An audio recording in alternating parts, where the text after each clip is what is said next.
তিতাবৰত নাট পৰিবেশন কৰিবলৈ নগল থিয়েটাৰ ৰুদ্ৰাক্ষ থিয়েটাৰ এনে কাণ্ডত হাহাকাৰ আয়োজক সমিতিৰ তিতাবৰৰ বেছিকৰ ডায়েট খেলপথাৰত তিনিটা নিশাৰ বাবে নাট মঞ্চস্থ কৰিবলৈ যোৱাৰ কথা আছিল নাট্য দলটি সকলো ব্যৱস্থা কৰাৰ পাছতো তিতাবৰত উপস্থিত নহল থিয়েটাৰ ৰুদ্ৰাক্ষৰ কলাকুশলী থিয়েটাৰ কৰ্তৃপক্ষৰ লগত যোগাযোগ কৰিও কোনো ধৰণৰ সুফল নাপালে আয়োজক সমিতিয়ে ৰুদ্ৰাক্ষ থিয়েটাৰ কৰ্তৃপক্ষৰ বিৰুদ্ধে তিতাবৰ আৰক্ষী থানাত ইতিমধ্যে এজাহাৰ দাখিল কৰিছে আয়োজক সমিতিয়ে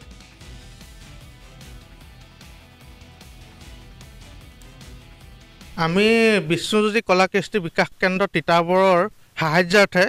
আমি ৰুদ্ৰাক্ষ থিয়েটাৰ নামেৰে এখনি অসমৰ ভ্ৰাম্যমান জগতৰ আখাৰী থিয়েটাৰ গোষ্ঠীক আমি আমন্ত্ৰণ কৰি আনি তিতাবৰত মনস্থ কৰাৰ প্ৰয়াস কৰিছিলোঁ আৰু সেই হেতুকে যোৱা 1 অক্টোবৰ 2024 চনৰ আমি এটা